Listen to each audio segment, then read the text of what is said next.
Hello. Hi. Doing okay today? Yeah. Okay. So, I'm also here in Charlotte GPD. The reason why I'm here is because we get called about potentially you with some doing some fraudulent charges or trying to withdraw fraudulent money from somebody's account. Alright? Yeah. Why is that? And that's what we're here to investigate and everything like that. So, Okay.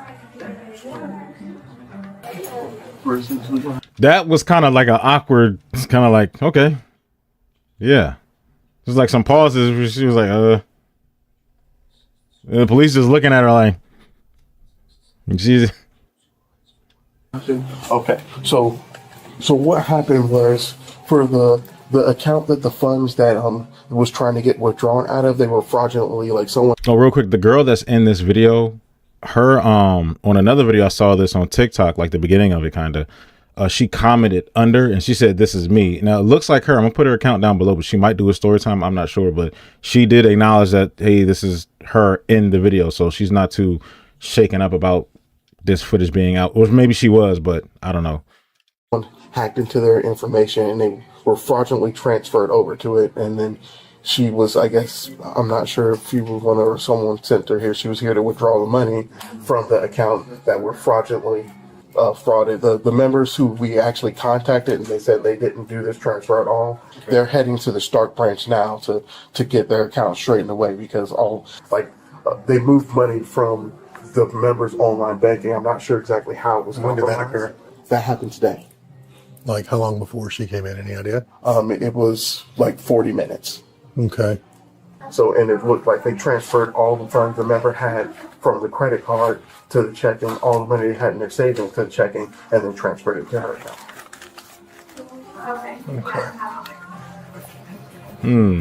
How much was it? 2,500. So it's a new her account.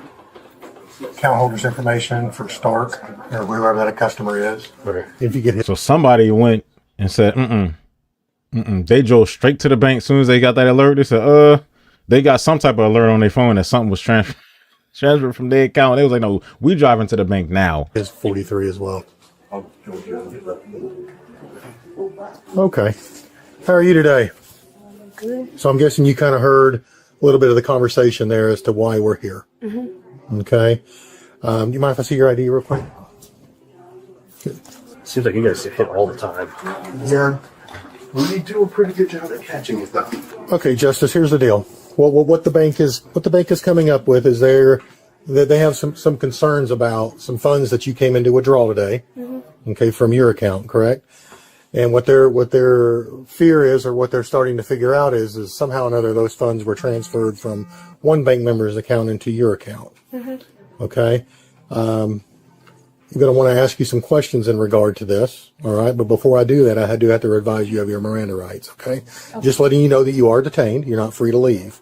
Okay, not under arrest, but you are detained while we conduct the investigation, okay? Can we take it outside in the car? Like the police car? Why is it you want to do that? I don't want to be in public. Huh? I don't want to be in public. You don't want to be in public? Yeah, this is a little embarrassing.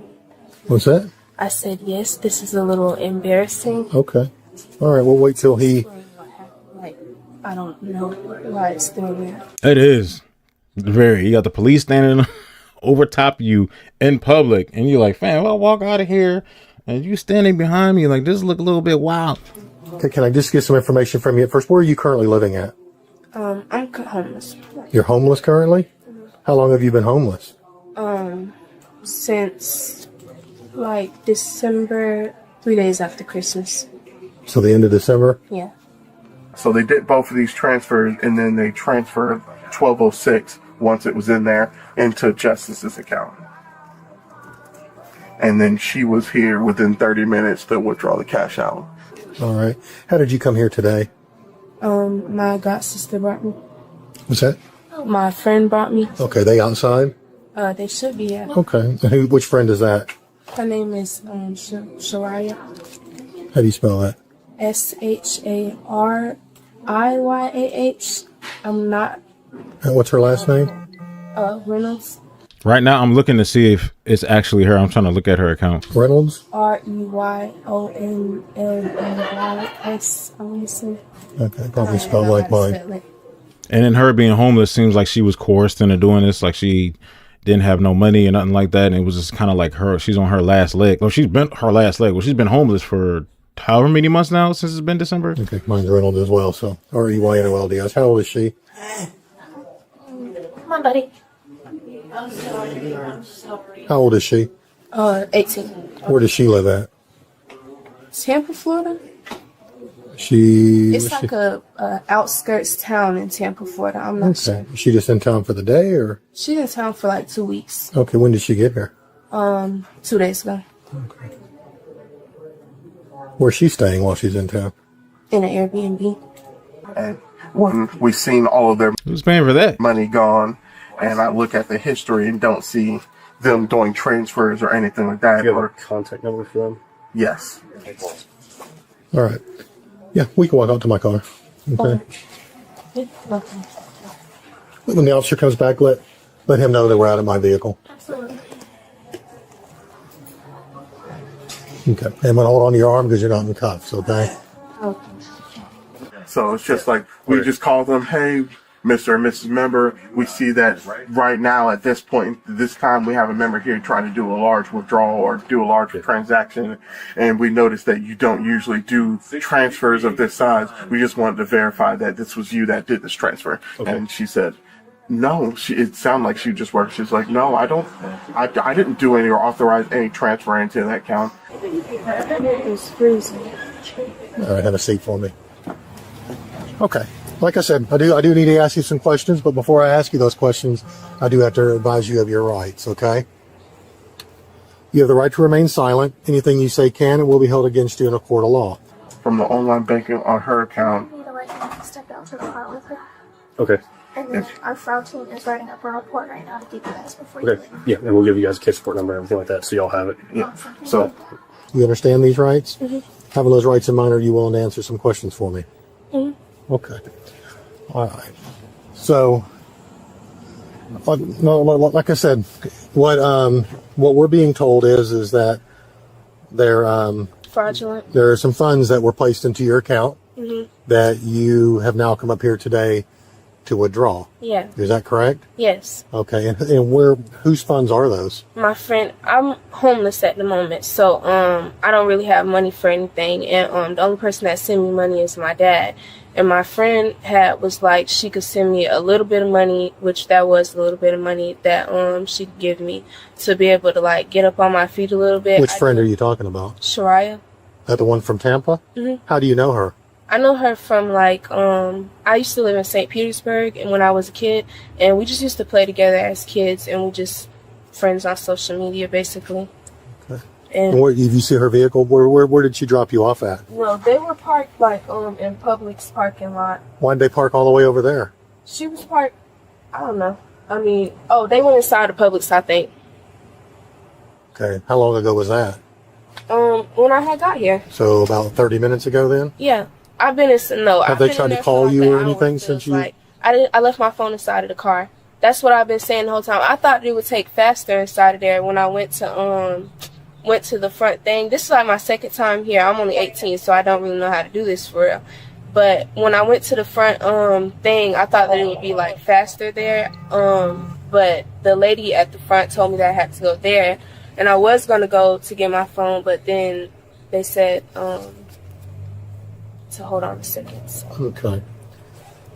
But when did she open? She want to eat, take a shower, live somewhat comfortably, and have some money to, get her hair business going. So she does need some help. I do feel some sympathy for her. To do a search on you, okay, then we'll go from there. She says that this actually happened 2 years ago, and she sped it up super fast, so you actually can't even understand everything that she's saying unless you listen kind of closely. And even when I try to slow it down, the voice has like that weird robotic choppy feeling. Okay, so thank you guys who are sending so much love and concern. And to start off, that video happened 2 years ago when I was 18.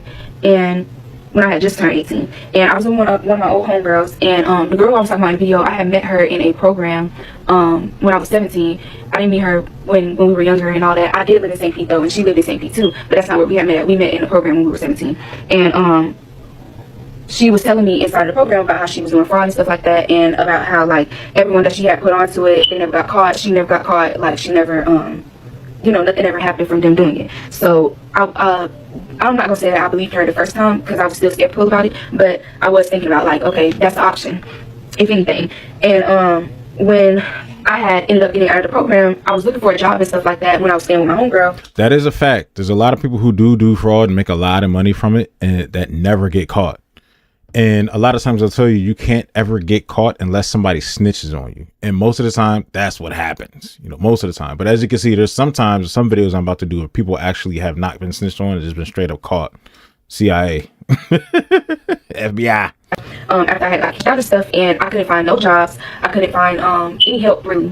And at that point, I was desperate for like any type of income. I ended up texting her one time because we would text like mutually, kind of like she would like my story and stuff. I would like her story and stuff. But we never like had like full conversation and stuff like that. But sometimes she would say like, how are you? I would say like, how are you too? And yeah. But that specific day, I had texted her to see what's up with the, I told her I had a bank account or whatever, and she was like, okay, what? I wouldn't even consider this her homegirl. This is somebody she was just cool with. She was just cordial with her. That's for me. It's like, hey, I know her. Yeah, she cool peoples. Who do you bank with and stuff like that? So, we texted about that and stuff. And she ended up saying, okay, I'm going to come down there in 2 days. On the day that she was supposed to come, she came and got me. She rented out this Airbnb. And I had spent the night with her inside the Airbnb. That morning, she had, when I woke up, she was like, don't be loud. Just try not to talk at all. Because her boyfriend was in the room, like, on the phone and stuff. But I guess that's when he was doing like the wire transfer or something, because I didn't like hear the conversation. That's just what I assumed, because she just kept saying be quiet. And after repeating the story to other people, that's something else that they had told me. They was like, yeah, that's probably what it was. And yeah, after she was like, be quiet and stuff, she came out the room and they was like, okay, let's go. We're gonna go to the ATM. So she just kept saying, let's go to the store ATMs. Let's go to where's the nearest Arab store ATM. So we're on University and we like going to all the Arab stores. Now, to all the Arab stores. I used to live in Florida, so I know what she's talking about. Is she saying Arab stores? If she's saying Arab stores, there's something to that. But as far as like her being quiet, either the boyfriend actually didn't know, or her and her boyfriend were in on them doing something themselves, and she was breaking her off a piece and she wasn't supposed to do that. As in, hey, if you do that, something like that, then you could get caught, or you could, things can get tied up in a fiery loop. And that's exactly what happened. Most of them was closed because it was so early. The one that we had found when we went inside there, my card wasn't like wasn't letting me take off $2,000, so we had to go to the bank and withdraw it. So that, I guess that was red flag number one, but I didn't know that because I've never done any type of that. I don't have no friends who do that or nothing like that. I don't know anything about that. So when we had got to the bank, she was like, okay, just go inside there and withdraw the money, and you will get it off or whatever. And the part when I was saying, like, I had told her my story and stuff like that, she was going to help me get off my feet and stuff like that. That part was true because I did express to her, like, that I was struggling and stuff like that I needed help. I was trying to build a hair, hair stuff and everything like that. And she was like, yeah, like, that money will be able to get you enough, like, that'll be enough money for you to be able to do everything that you want to do. So, that's, okay. Basically, so yeah, we after we went to the bank, they left me at the bank. I guess they had left a little bit earlier than when I had, and like, I went inside of the bank by myself. They was like, going by yourself so that it don't look weird and stuff like that. So I'm like, okay, I'm not thinking of nothing of it. I went inside there by myself. I did try to do withdrawal or whatever. They was like, okay, give us 1 second. And then they pulled me to the side or whatever. They pulled me to like a teller they were telling me that I was going to get the money. But then they were like, oh, just give me 1 second.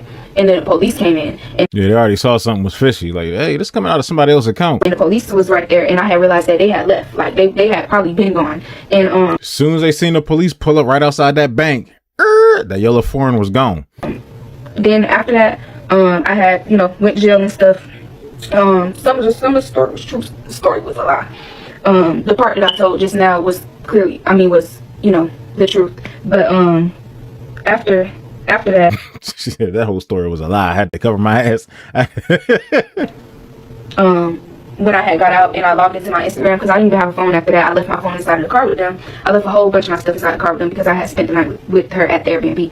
And when I did log into my phone though, I seen inside my messages that she had deleted basically like all of the messages that she had sent, but not all of them, but most of them that she had sent, like anything about like, you know, the fraud and stuff like that.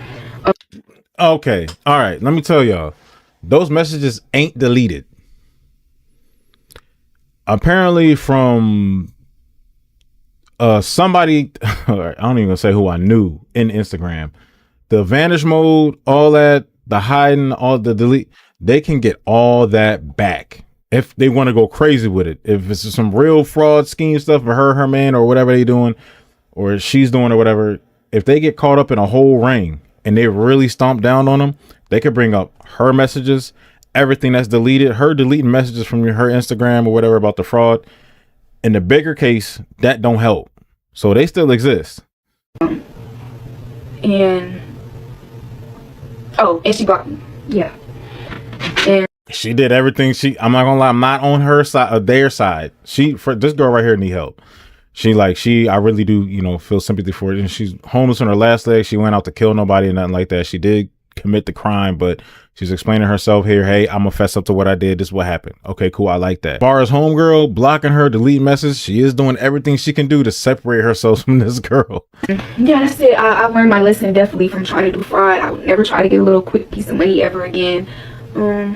And I would just say, don't trust people when it comes to them trying to tell you to do some crazy stuff, because you'll end up in a bad position. But a good thing is that I don't have like a criminal record or anything like that. So oh, that's good. Okay, good. They didn't put it on your record like a permanent. Okay, that's cool. I got out of jail very fast. I got out of jail in I think it was like a month or something like that.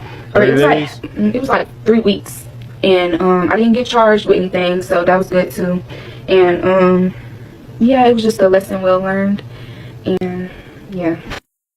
And I hope that answers all y'all questions. She said, no, I knew what was going on, but that was my last resort. Like, I ain't had nothing else to go on but that. You already know what's up, man. Good luck on that hair business. Get your shop. Get that thing going.